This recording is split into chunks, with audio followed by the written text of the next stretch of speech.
You're listening to the We Are Libertarians Podcast Network.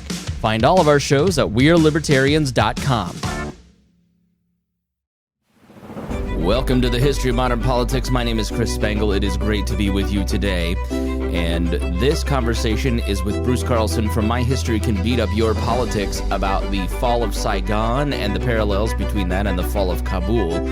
And Matt Whitliff and I were talking, and in anticipation of our release of the podcast in January, in the meantime, we figured we might talk to some historians about things that are happening in the news and see how that goes. We're also going to cross-post those on the Chris Spangle Show feed, so you'll hear my co-hosts Rhinehold and Harry in this. This is one half of the conversation. This is the second half of the conversation where we talked about the history, but we had an entire other half of the conversation that you can hear over there with Bruce about how he puts his podcast together. So if that interests you, go check it out. Also recommend Bruce's podcast, My History Can Beat Up Your Politics. It's a great show. So we're going to have more interviews in this feed with historians about the headlines. And if you have any suggestions, we'd love to hear those at editor@wearelibertarians.com. Now, let's have our conversation with Bruce Carlson of My History Can Beat Up Your Politics. I don't think a lot of people actually know what Saigon is, so let's jump back into history and talk about the end of Vietnam, and let's see what lessons we might be able to learn from that. So, Bruce, help us set the scene for the Saigon moment. I was surprised when I was researching this that we had been out of active military fighting for 2 years at that point when Saigon fell. That's right. Offensive operations stopped in January of 1973. The reality is Nixon's entire first term, he's pulling troops out. He pulls a lot of troops out. It's almost 100,000 out by the first year of his presidency. And Nixon would be seen forever as the great peacemaker if he didn't also simultaneously have this strategy of bombing as in well. Cambodia and expanding to other countries. Yeah, that was the mystifying part about the Nixon story, because he's the guy that got us out, but he also expanded the war. Welcome to history, right? It's it's that guy that you and I don't know that he's the man of the moment or anything like that. I actually believe that Lyndon Johnson was on the verge of a peace deal right towards the end of the election, that North Vietnam was ready because the previous bombing that Johnson had conducted in North Vietnam at that point had actually started to have some impact and got them to the peace table. And it was South Vietnam. And again, to your question, where is Saigon? I mean, North Vietnam, South Vietnam, Saigon's the capital of South Vietnam, Hanoi, the capital of North Vietnam at that time. South Vietnam is a country that's created after the French leave, and it's ostensibly democracy. The Americans have a lot of influence over it. But the real story that I don't think even a lot of people knew at the time is that while the Americans had a lot of influence in South Vietnam, and Kennedy actually allowed an operation that changed the government there violently, they didn't have total say, because on several occasions, South Vietnam, stopped peace treaties from happening, because they realized, I believe, that in the go round in 1968, that was during the election. And we now know that there was some interference by the Nixon campaign, that members of the Nixon campaign got to members of the South Vietnam Senate and said, if you do this peace deal, they're going to destroy your country. By the time you get to 1972, that's not the case anymore. It's just South Vietnam realizing that Nixon's, for lack of a better word, going to sell them out at the peace table. And they don't want to sign. And they're really forced to sign, and given some secret promise by Nixon that he'll continue to support them via the air, something that he doesn't have on paper and doesn't have congressional approval for directly. Yeah, that's interesting, because that happened in Afghanistan as well. Peace summits have been taking place since, for almost, over a decade. And the people who run the Afghan government now don't want to give this up, because then all the money that they're collecting in their Swiss bank accounts get shut off. So when the Doha agreements take place last year, when Trump is trying to negotiate with the Taliban, they're like, the Afghan government's like, we're not going to abide by this. We're not going to do this. We can't, they can't, you're a puppet government. Yes, they can, so it's interesting, that parallel. So the North Vietnamese are aligned with the communists, the South Vietnamese aligned with South Vietnam. And there are a lot of parallels in that corruption in the South Vietnamese government, are there not? Like, it was a fairly corrupt government that we had propped up that really hurt our credibility with the people of South Vietnam. Yeah, I mean, the United States instituted the president and the assassination of the previous president because we weren't, it didn't look like we could deal with the previous government. I don't think it was a shining democracy, no, by any means. It was pretty obvious what was going on there and obvious to people. And there's a lot more popular support for the communist government north. Whether they really knew what it was going to be like later or not, you could argue that, but there was more popular support. They were gaining more recruits. It was easier for them to build an army of people, whereas for South Vietnam, they needed American support to even keep it a country.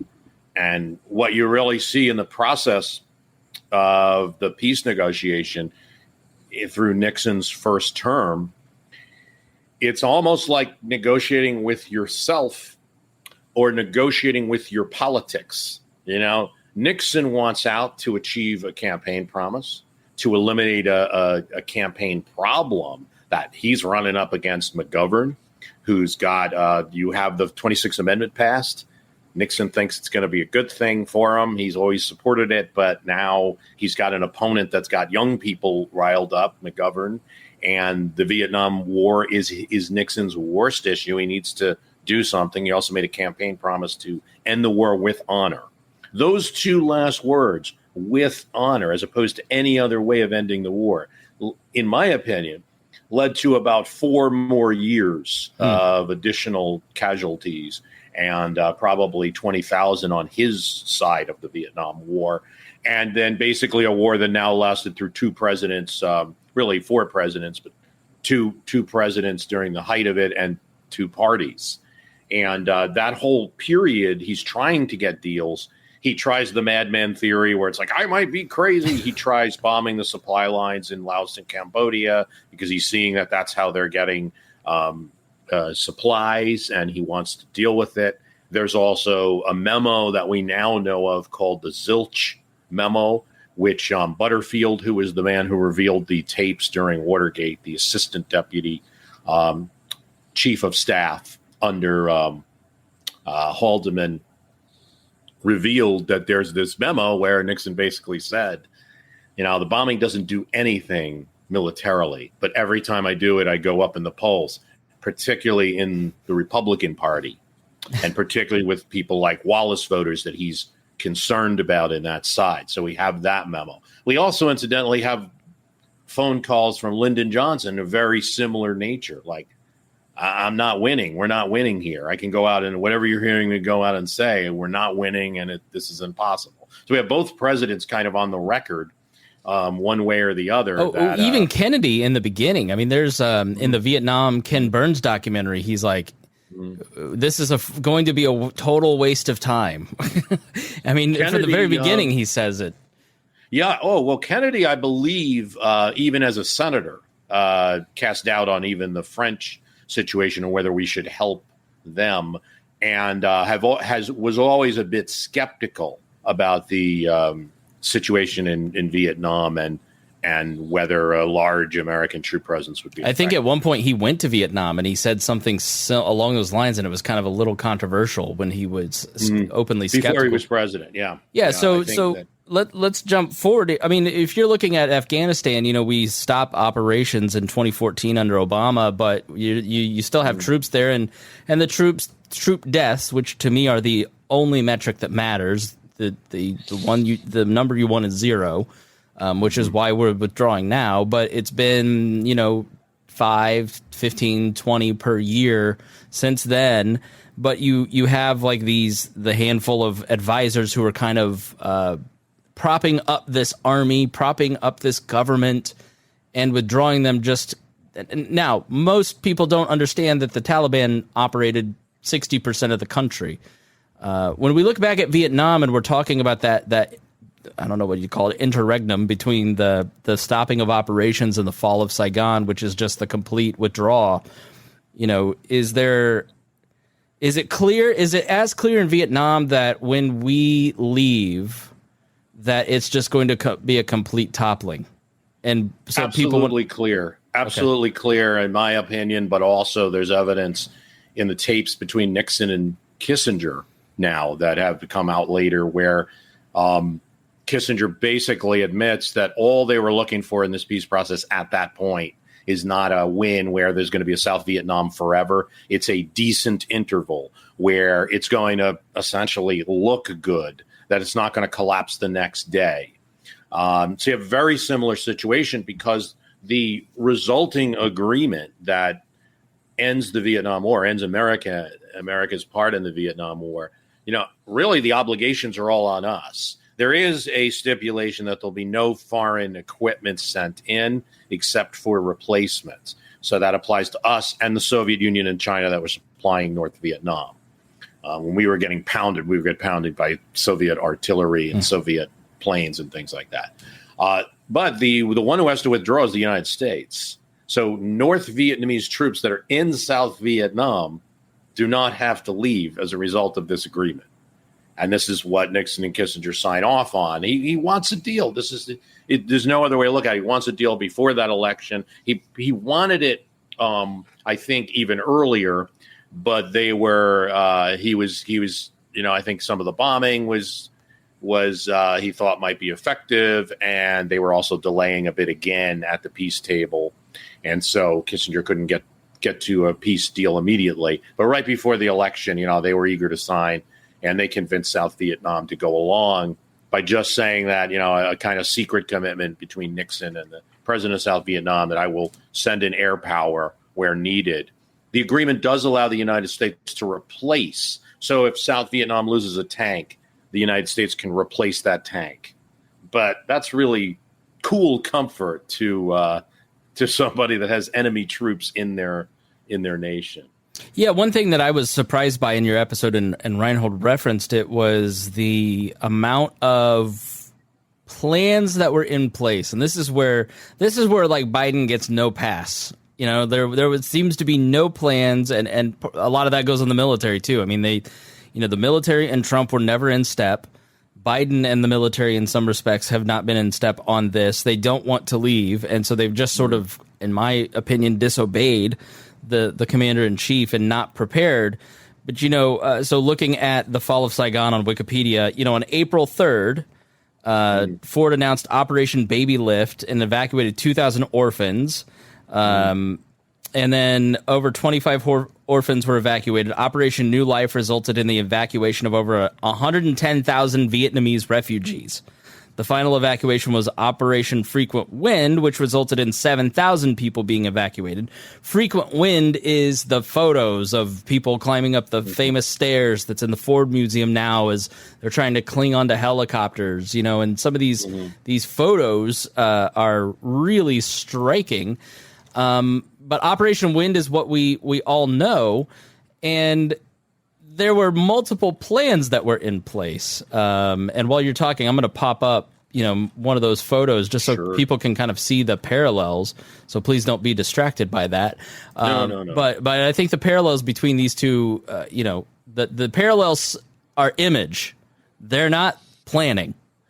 That's it. It's very much true. In other words, that, look, there's a certain situation where there's going to be a limit to who you can take out. We can't bring the entire nation of South Vietnam and make them United States citizens.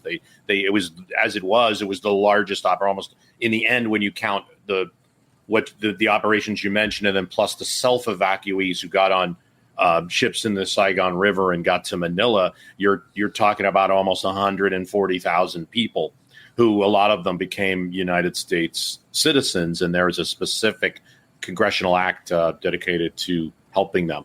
But yeah, I mean, you see these terrible images, and there's people trying to be that additional one getting on the helicopter.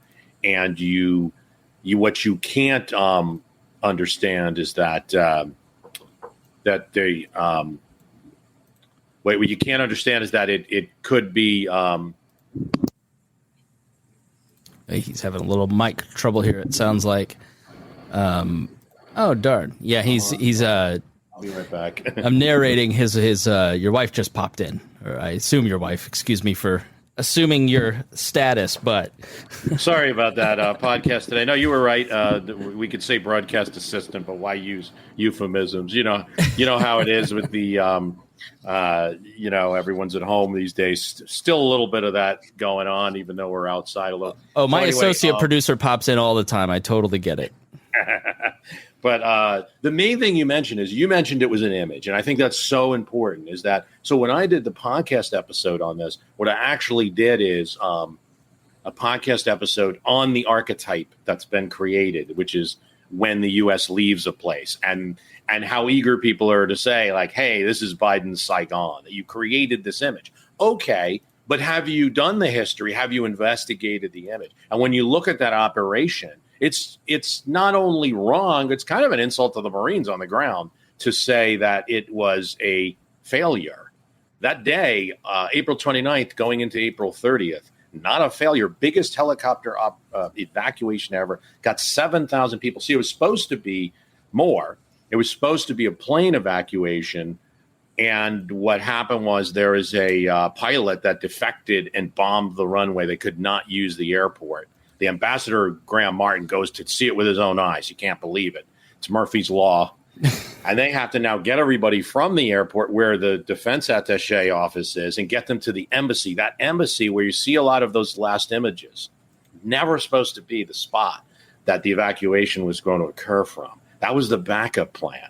And still, they were able to get almost 7,000 or more than 7,000 people between, say, noon of April 29th and President Ford did a hard stop at 3 a.m, April 30th. And then the last Marines got out at 7:45 in the morning, April 30th. Very successful. Unfortunately, there were still hundreds of people who we had promised to get out, even under the revised helicopter plan, who were on the embassy grounds. And then a lot more who came over the gates who didn't have that authorization, we couldn't get out.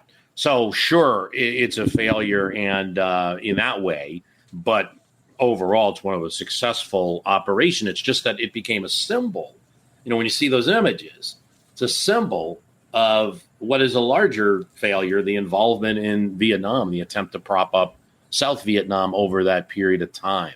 Yeah, there was and Kissinger wanted to go. People wanted to go back in the administration. I think Ford wanted to go back, and then Kissinger didn't want them to go back in to get more people because it would be personally embarrassing to him. Kissinger.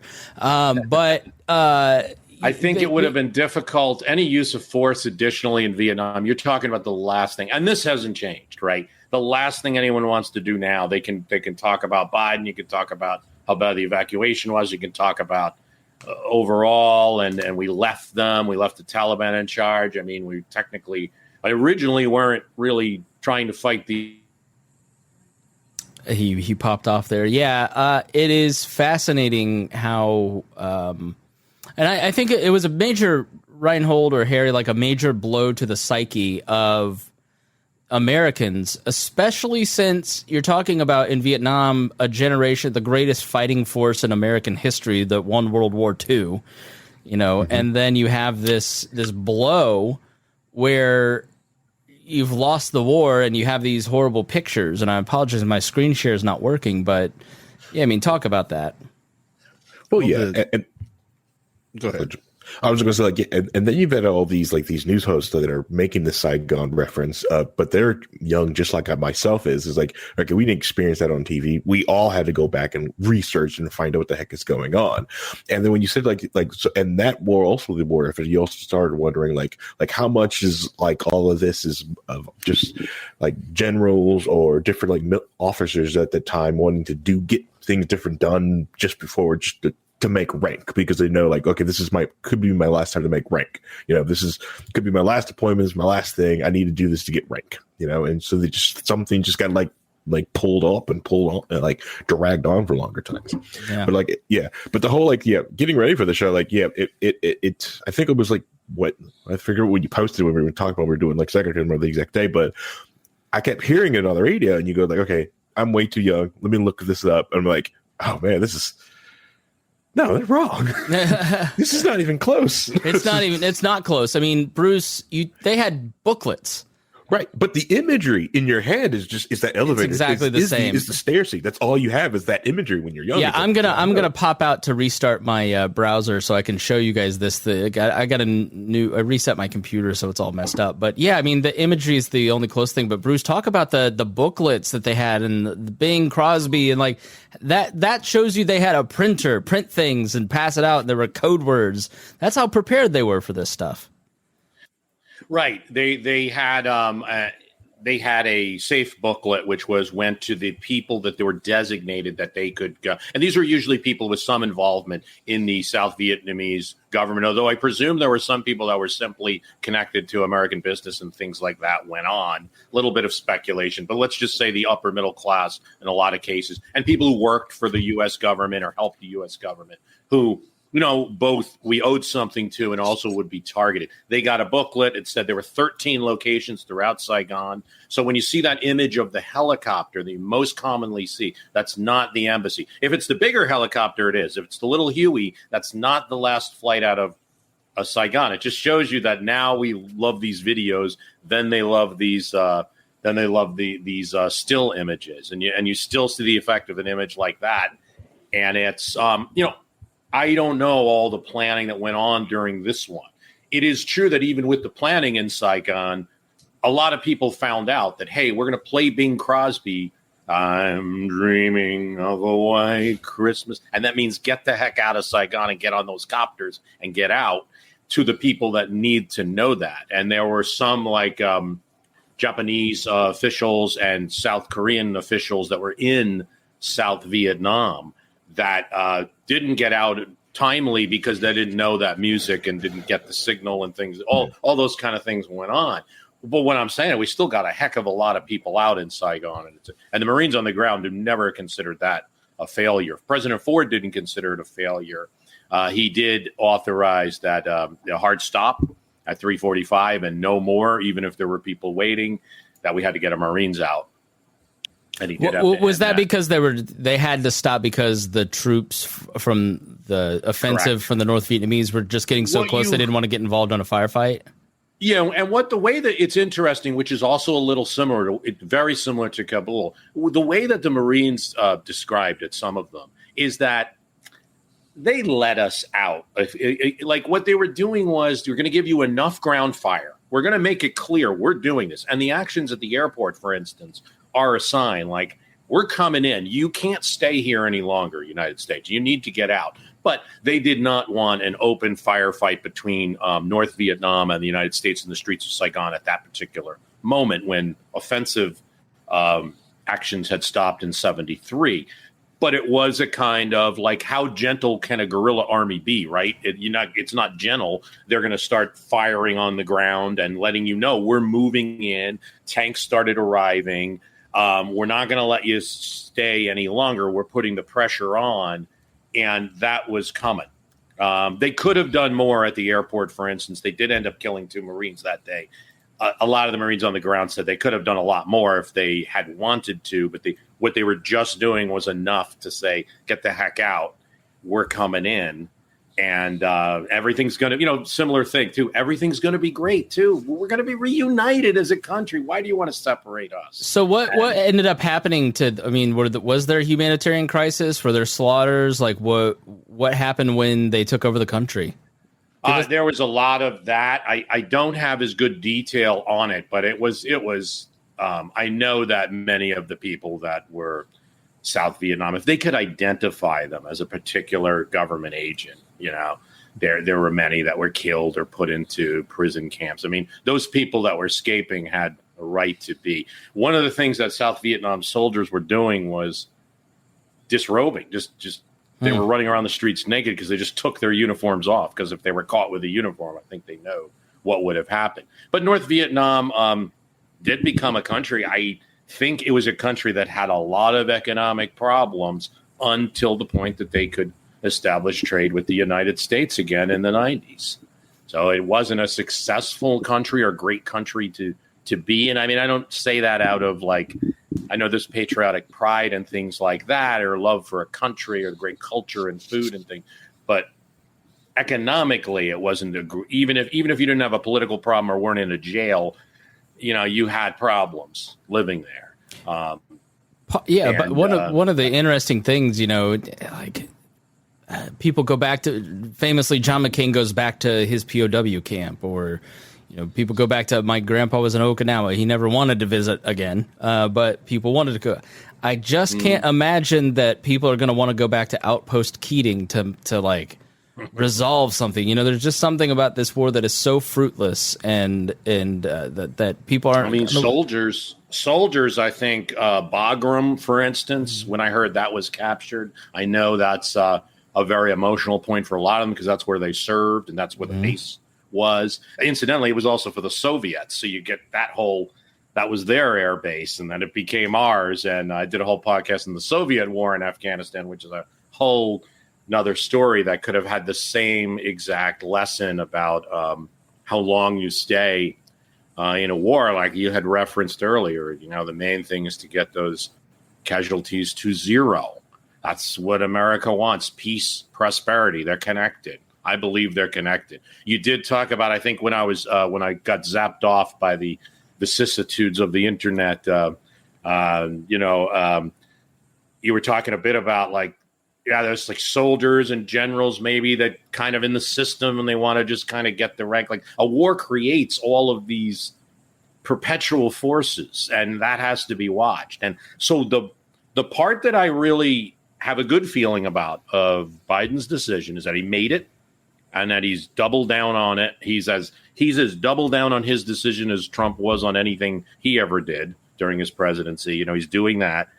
But yeah, I think you're going to look at with a fine-tooth comb now all of the planning and what happened and didn't happen and could it have been done better, and all of those things. And those are going to be issues in the midterms in 2022. But the decision to go, the question you have to ask is, do we want another 20 years? In Vietnam, those same pressures were applied. The sentimentality of soldiers having fought for a cause, and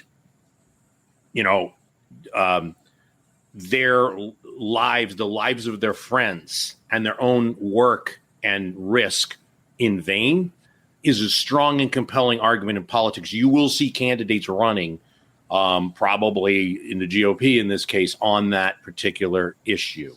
The compilation of we have allies that stood up for the United States, and we are not standing by them anymore. These are strong and powerful forces. They always have been. They were in South Vietnam. Ford thinks it was a great disgrace, President Ford, that he was not able to help South Vietnam more. These are powerful forces, but the Congress at that time, and I guess Trump and Biden now, made the call to make the decision they did. Trump might move away from it or not embrace it as much anymore, know that he's not president, but the reality is he took those steps and made that call. Otherwise, you could have done it in another 20 years. Easy. Yeah. Easy. Those forces are enough. We say, well, we got to stay in because we have friends here we have to support. Well, with that, we're going to leave it there. It was a great conversation. It was great having you on the program today. Please make sure that you go check out My History Can Beat Up Your Politics. What are you working on now? What are you going to have in the next few episodes? The 1890s. It's going to be the Mauve Decade, probably a 2 or 3 parter on the 1890s, and what a decade of conflict, strife, and also some great literature. All right. Well, My History Can Beat Up Your Politics. Check it out in any podcast app. Harry Rhinehold, thanks for being here. Bruce Carlson, thanks for being here. And listener, thank you for being here. We will see you again on Monday.